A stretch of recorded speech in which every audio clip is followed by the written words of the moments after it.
What's up, people? Talking some boxing. I'm what you need. Watching my channel. If you like what you see here and you enjoy this video, you can comment, share, subscribe. Um, donate to my channel by watching your MoneyGram. Let's get into it. So, first thing that you see here is we're talking about some possible matchups in boxing. I want to first address Zab Judah. Zab Judah talked about his toughest fight in his career, and it wasn't the Floyd Mayweather Jr. fight. Obviously, he had many fights. It wasn't the Costa fight. Interesting enough, it wasn't the fight that he had where he lost his undisputed title, which was against the Argentinian boxer who Floyd faced afterwards. Floyd guys was the awkward fighter. No, it wasn't none of those guys. The fighter that he had the most, he thought was his toughest fight, was against Mickey Ward. And it was very interesting because Mickey Ward was like on the rise, was knocking out everybody. Veteran fighter, 32 fights. Zab's in his 15th fight.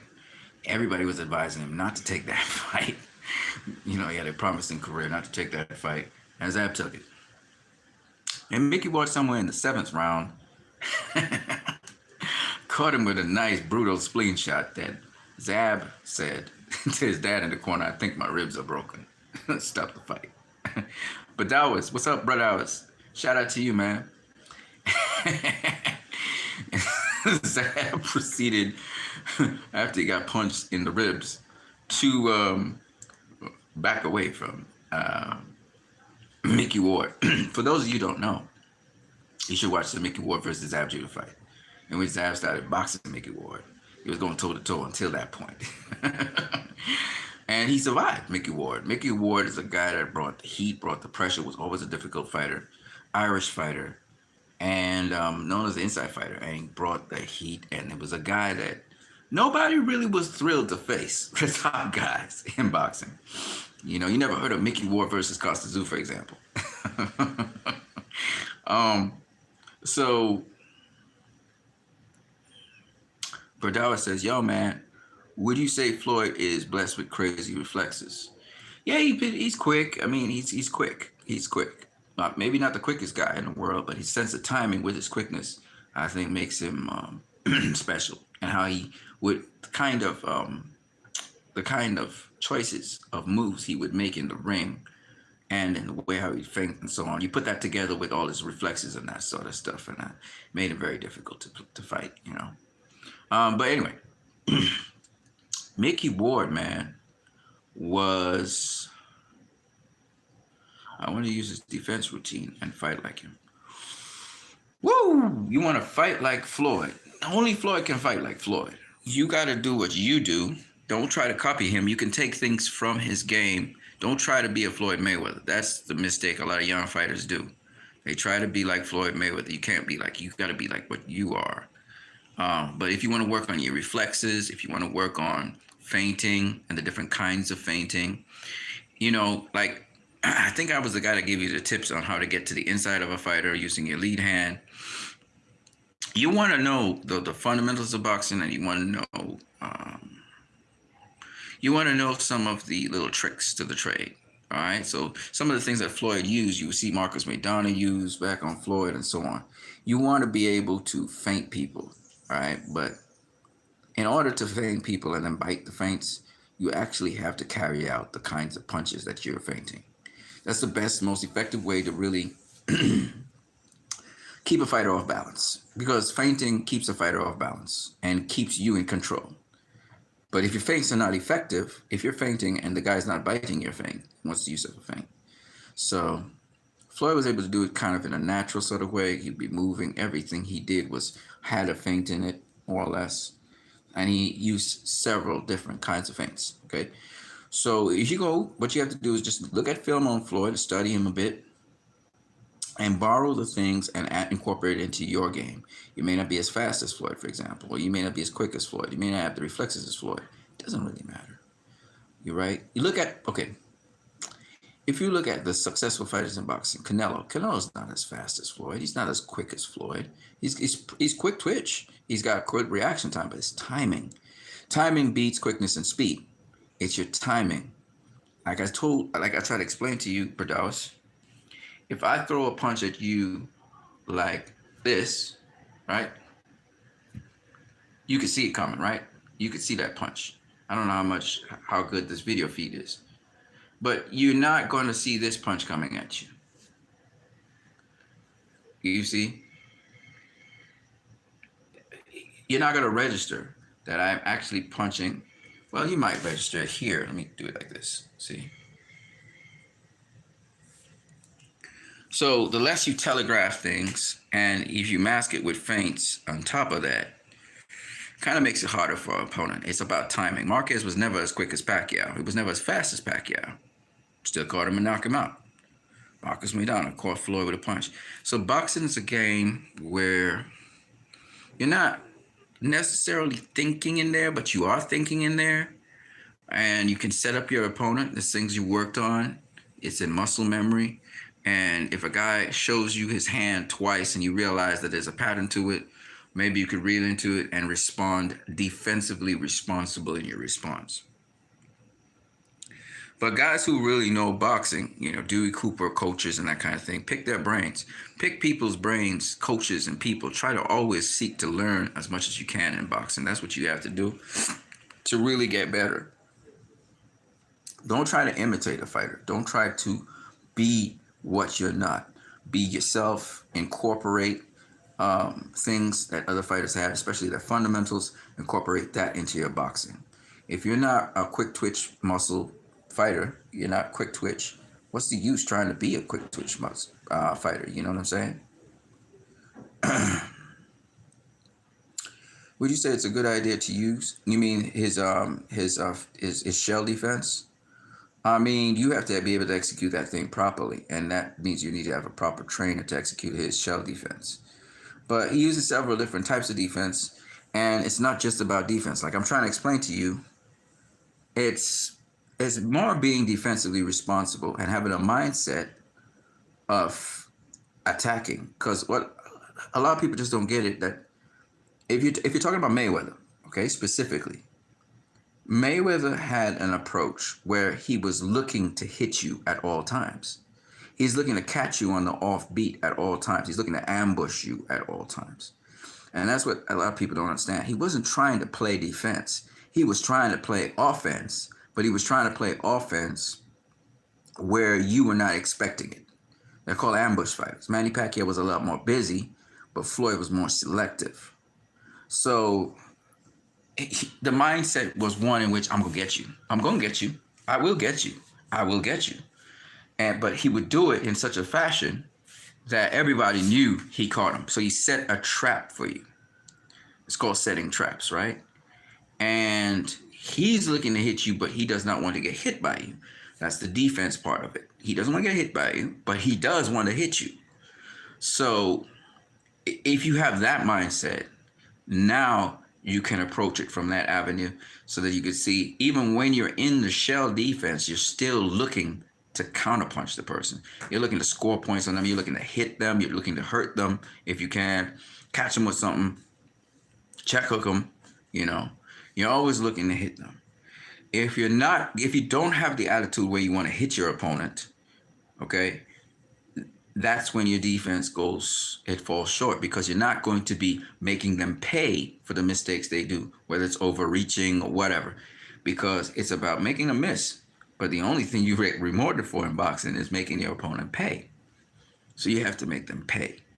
So that's what you could pick up from Floyd. The basic principle is, I got to get this guy. I got to get this guy. When you're in the ring, you have to get him. You have to get him. You have to have that mindset of trying to get him. If you're in a mindset where it's about not getting hit by the guy, and that's all you're thinking, you're going to lose the fight. You're going to be an Adrian Broner, okay? You're going to have defense. The guy's not hardly touching you, but he's going to be busier than you. He's going to be more active than you. He's going to be the guy trying to hit you, and you're not doing anything. So you can't just think defense, right? So the catch and shoots, the angles of for which, and it's just a principle. So you don't have to look like Floyd. You don't even have to have the Philly shell defense. You could be using the high guard blocks. You could be catching shots. You could be snapping back from shots. You could be swiveling out, bobbing and weaving. The idea is, right, at the end of the day, make him miss, make him pay. That's the principle. How you go about doing that is up to you and your style of fighting. If you fight from range, if you're long distance, you make him fall short, you make him pay with your reach, right? So it's all these different things. And so you have to understand boxing is based on principles, and which of these principles or which of these techniques with these principles applies to you. It's not about trying to imitate or copy another fighter. Your style might be completely different. You may be boxing from a totally different stance. All these different things. I was talking about Zab Judah, for example. Zab Judah basically had all the tools that Floyd Mayweather had, okay? Fantastic fighter, started fighting from the age of 5, grew up as a kid. And Zab Judah had everything. But what was the problem with Zab Judah? In fact, Zab Judah had something that Floyd never had. He became undisputed world champion, having 3 of the 3 belts he was supposed to have. He beat Corey Spinks to become undisputed champion of the world. Floyd's he's never had all 4 belts, okay? He undisputed was a little bit different, or all 3 belts. He never had it at once, mainly because Zab got penalized, and Carlos Baldomir, the guy that beat Zab Judah, he didn't pay for one of the belts, right? So he never had all 4 of the belts. Now he did beat the man who beat the man, and he did beat Zab Judah, who was the undisputed champion, but he never had all 4 belts. So Zab Judah had something that Floyd never had. And the thing about it is this, that Zab Judah, a lot of people thought he could have been like Floyd Mayweather. He could have been as great or greater than Floyd. The problem with it was, not that Zab Judah didn't have all the attributes, that Zab Judah didn't have that competitive mindset like Floyd did. Zab Judah wanted to quit against Mickey Ward. It was his father that pushed him forward and said, fuck that broken rib, keep it going, right? Even though Zab grew up rough, even though he grew up in a rough neighborhood, Brownsville, New York, like Mike Tyson, like Let's Go Champ, like Daniel Jacobs, okay, like the guy who fought Evander Holyfield 3 times, Riddick Bowe, okay. Even though he grew up in the area of Brownsville, New York, it was a rough area, very tough. Even so, Zab still had a point. Even though he'd fight through almost anything, Zab still had a point where mentally his desire to win had a limit to it. He did have a limit to how far his desire to win was. And he didn't always stay focused. He let certain things distract him. Take, for instance, his Miguel Cotto fight. He was scorching Miguel Cotto's ass. Miguel Cotto started hitting him with low blows and took him out of the fight. Eventually, Miguel Cotto stops him in the 11th round. You look at Floyd Mayweather versus Marcus Maidana, fighting nasty, butting him, hitting him with low blows. Floyd stays focused, fights Marcus Maidana, does what he needs to do to squeak out that win. So you have to have more than just, and Zab pushed himself to the limit. Okay, Zab was a guy that pushed himself to the limit, same school of thought as Floyd Mayweather. But mentally, Zab still didn't have that desire, you got to kill me in that ring. You got to kill me in that ring. You see it with Deontay Wilder. Deontay Wilder is like, you got to kill me in that ring because I'm going to fight to the very end to win. And those kinds of people, that's what it takes to win every fight that you face, or almost every fight that you face. You have to have that desire. Lennox Lewis didn't always have that desire to win, which is why Oliver McCall, a guy who should never have beaten him, and Hasim Rahman, they beat Lennox Lewis.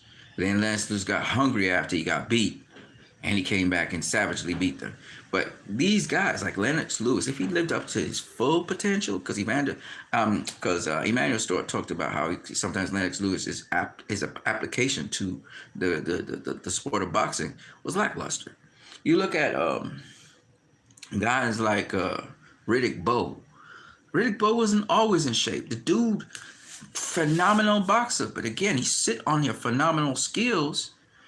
And so he had these fights where, fight could have been easier with Evander Holyfield. He could have had an easy fight with Evander Holyfield. You know, he could have beaten him easy 3 times in a row or 2 times in a row. But he made his fight difficult because, one, his conditioning wasn't the greatest, and two, he was not disciplined. You see? You know, if you look through history, you get the guys that did phenomenal things in history, right? You know, intangible boxing mentioned a lot of them. Some guys who came up from very low weight classes to very high weight classes. Manny Pacquiao is one of several. But against Jeff Horn, Manny Pacquiao wasn't mentally in that fight. We all know he wasn't mentally in that fight. And he lost. This is what you, as a young fighter, can take from Floyd Mayweather. If you want to talk about Floyd Mayweather, these are the attributes you need to pick up. Mental hunger. You're always hungry to win. You're going to win. You're going to strain yourself at all costs to win. You're not going to cheat and steal and rob or whatever, but you're going to try and get every inch of an opportunity over your opponent to win. Right? That's how Roberto Duran beat the superior boxing Sugar Ray Leonard. That's how Floyd Mayweather beat guys who had superior attributes to him. He beat Shane Mosley by mentally trying to beat him down, mentally trying to break him down. Oscar De La Hoya, same thing. Okay? He's trying to beat you in a mental battle. He's going to try mentally. He's going to try physically. He's going to try to look for every single advantage he can to squeak out that win. He took nothing for granted, and you had to have that same attitude. You can't just talk it. You have to believe it, and you have to be willing to die in that ring to win. If you get the W and then you die after that in the fight, so be it. But you want the W. You have to have that kind of mindset. All right? And that's carried to another place. That means you got to train like if you dying. You got to train. You got to want it more than life itself. That's how deep this thing goes. And that's the attitude Floyd Mayweather had that a lot of people don't get. They don't understand. These are the things you need to take into your game. Because whether a guy is faster than you, hits harder than you, stronger than you, is a guy who is more skilled than you, you must find within yourself, having trained yourself to the max that you could possibly train yourself, pushed yourself and worked harder than everybody else you know to be working around you. You got to strain for every advantage to win because you got to find a way to beat that person. That's the mindset you've got to have. All right. So everybody's celebrating his 50-0 and all of this stuff, and they're talking about Floyd picked fights that he thought he could win. He never sat on his laurels because he thought he could win the fights. He knew he could win every single fight because he knew he outworked everybody in the business. He outworked every fighter in the business. He knew he worked harder than everybody else. Smart, but harder. He knew what he put into the business so that he knew nobody could beat him. And he never sat on his laurels because he worked harder than everybody else. He looked for every advantage and opportunity he could find to get an edge on his opponent. You get it? So people talk, all this talk about Floyd Mayweather and stuff. But he pulled from Evander Holyfield. He pulled from Sugar Ray Leonard. He pulled from guys, great guys like Pernell Whitaker. He looked at the past greats and he saw the ones who were really great, who stood out. And he looked at their attributes. He may not fight in the style that they fought, but he looked at their attributes. Marvin Hagler, relentless, relentless, relentless. You look at Floyd in the ring. He mentally breaks down his opponents because he's relentless. He sticks to the game plan. He's relentless. He's not going to change the game plan. He's relentless. He got you mentally fatigued trying to chase him down, or mentally fatigued because you don't know if he's going to come to you or if he's going to back off. Marvin Hagler's mindset. Relentless. It's a mindset you got to understand. Now, Sugar Ray Leonard broke Marvin Hagler. He broke him. That's why Marvin Hagler never came back to boxing. And Marvin Hagler knew he lost. He just didn't believe it. He didn't want to accept that he lost to Sugar Ray Leonard, a guy who was smaller than Thomas Hearns, not as strong as Thomas Hearns, and didn't hit as hard as Thomas Hearns. He lost to that guy. And he didn't even knock him out. He didn't even drop him. And this kid, he was hitting him hard, but he wasn't hurting him. You know how hard that is for Marvin Hagler to accept? Sugar Ray Leonard broke him. How? And Floyd studied that. You see what I'm saying? And you need to study these guys, and you need to study Floyd. And you need to study not just Floyd. Don't just study Floyd. Study all the successful boxers and pick out the things that make them successful. Be a studier and a student of the sport of boxing. Right? So I try to tell you the truth. This is why I talk about Floyd Mayweather. I don't deify him. I look at what made him successful, what made him great. A lot of people focus on the marketing aspect of Floyd Mayweather. I don't have time for that. I focus on what he did in the ring, and I'm trying to show you guys the work ethic of Floyd Mayweather is most important. And then I'm trying to show you the mindset of Floyd Mayweather, the kind of mindset. It's not just about being undefeated, ladies and gentlemen. No. It's about mentally being in a place that no other boxer of your era and your time is in. But it takes time to work it in because you started boxing later than Floyd did. You cannot be thinking in your mind about that you're undefeated and you're trying to preserve an O. You can't think that. You have to think about winning. No matter what. Maybe you lose, maybe you don't, but you're thinking about winning. And make it hard for anybody to beat you. And the only way is what you're doing right now, perfecting your craft, learning, being a student of the game, constantly learning, constantly learning, constantly learning. That's the important thing. You're mentally disciplined in your mind and body to constantly be at your best and better than everybody else around you because you work harder than everybody else. Because you're learning, you never have a cap on how much to learn in the sport of boxing. You're constantly learning. You're open to learning. You see? And you're not just looking for people you can beat. You're trying to find challenges. You want people that could beat you. You want to learn. In the amateurs, it's about getting as far as you can. Because you weren't born into a boxing family. So you got a steep learning curve to go through. Put yourself through the test. When you're really, really tired, you don't feel like you could run or throw a punch, push yourself a little further. Don't get yourself injured, but sometimes injuries will come. But push yourself a little further. Don't burn yourself out, but still at the same time, push yourself a little further. I never got to see a full training routine by Floyd Mayweather. That motherfucker would go in for 3 hours, non-stop routine. He took no breaks. He just go from one thing to the next to the next. You think that just happened overnight? No, my friend. That's something built over years. Okay? And they say he trained like he broke. He trained like he don't got no money. He's never comfortable. Lennox Lewis, that was his problem. We just saw Andy Ruiz. That was his problem. He had a great training camp. Then he went across to Saudi Arabia and started eating up a storm because he was relaxed. He thought he reached. He thought he arrived.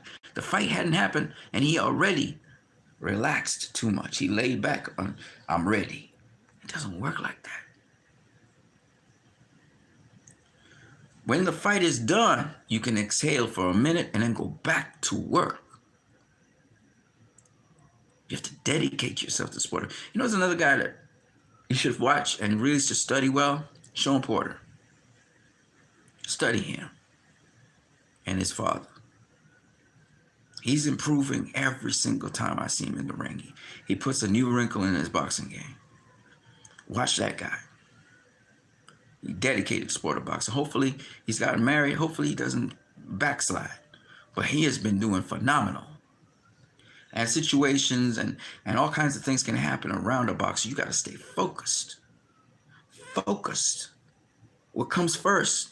Boxing comes first. Everything else comes second. You have to dedicate yourself and sacrifice yourself to this sport. You got to give it everything, which means you're going to miss out on a lot of stuff if you're really deadly serious. There's a lot of guys who beat guys in their gym. They're the king of their gym. No, you got to go beyond your gym. You got to find a gym where you're not the king of the gym. And you got to work hard. And you got to work hard. And you got to work hard because you're not the king of the gym. You're not the best in the gym. Because it's all about growing, pushing yourself, pushing yourself. That's what athletes do. They push themselves. They push. Where's the limit? Let's see where it is. Something might break. You got to heal back up and then you got to push yourself again. That's why you see athletes performing at the level they perform in the ring. Because outside of the ring, they're pushing their body through hell.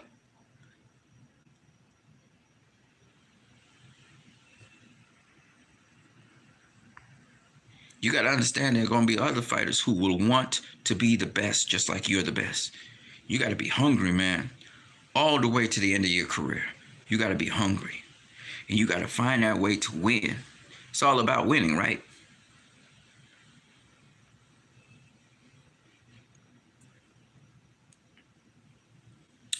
Yeah, man, in boxing, I got a fast jab. That's about it. That's a start. True, it's way easier to counter in the Mayweather defense than the basic hands up. True, man, 100%. Yeah, man, I started halfway through 17. I'm now 18 now.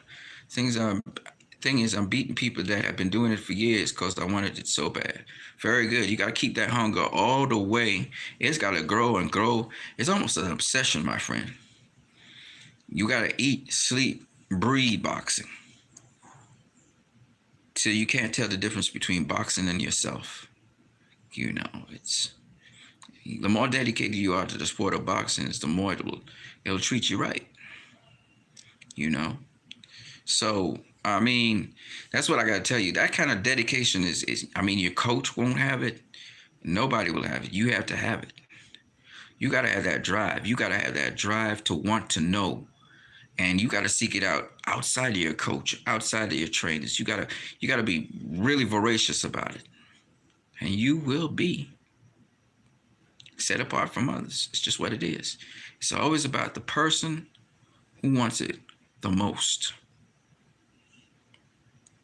You know, and you're willing to sacrifice all the years of your life towards it. Because boxers, they don't really have a life like how I have a life. I'm chill. I can do whatever I want.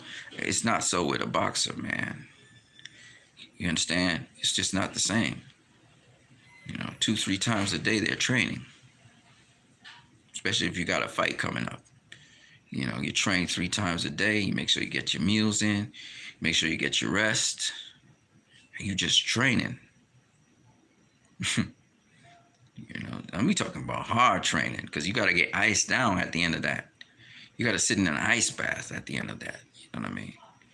So it's just different. It's a different life. It's a different. People don't understand. Even the boxers who are, you know, they don't call them top tier. Like, you know, they talk about Jesse Vargas being a B-level fighter, Adrian Broner. Y'all don't understand. These people their whole lives have been dedicated to this stuff. You know? And they be icing down and they be training like 2 times a day, you know? And when they not training, well, it's a totally different story. But, you know, life is not, it's not what you think it is for these guys, you know?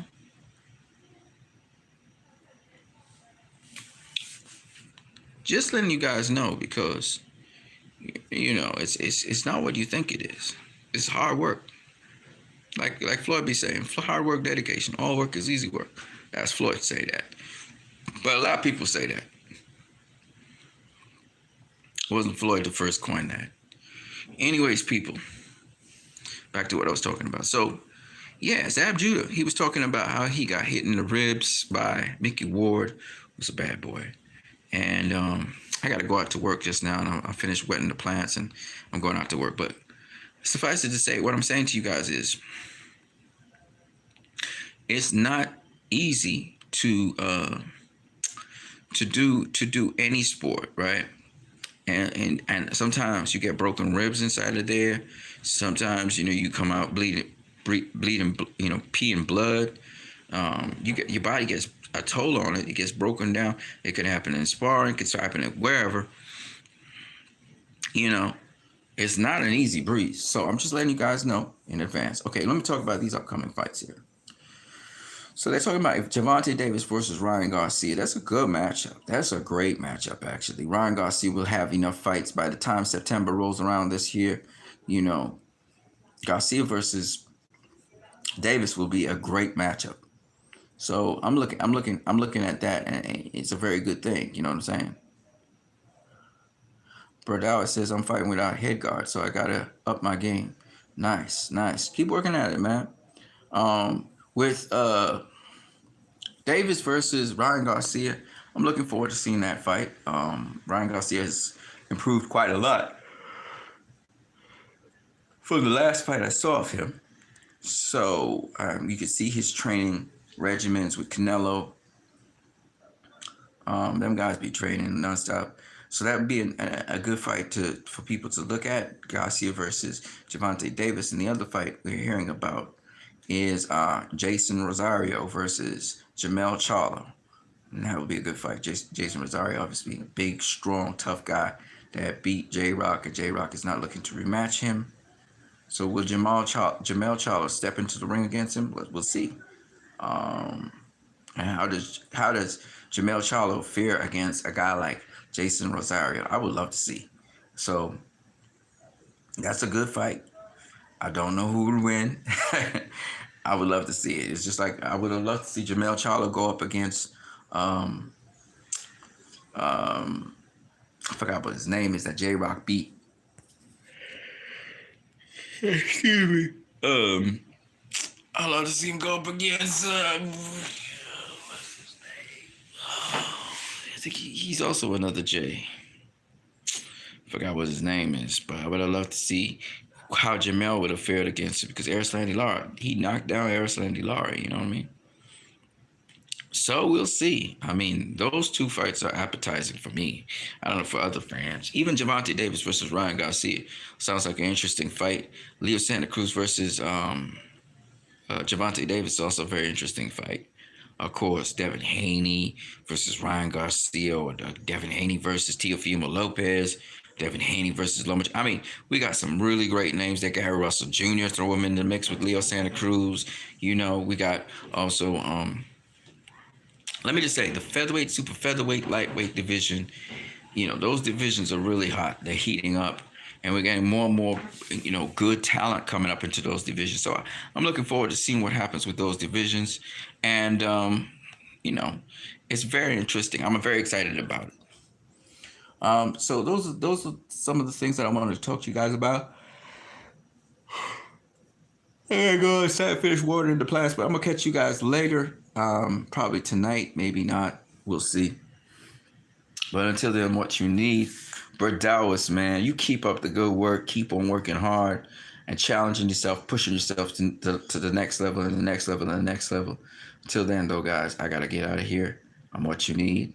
If you like this channel, you want to subscribe, share, comment, or even donate to this channel via Western Union MoneyGram, just contact me, and I'm going to let you guys know the details for that. I'm going to catch you guys later. Peace.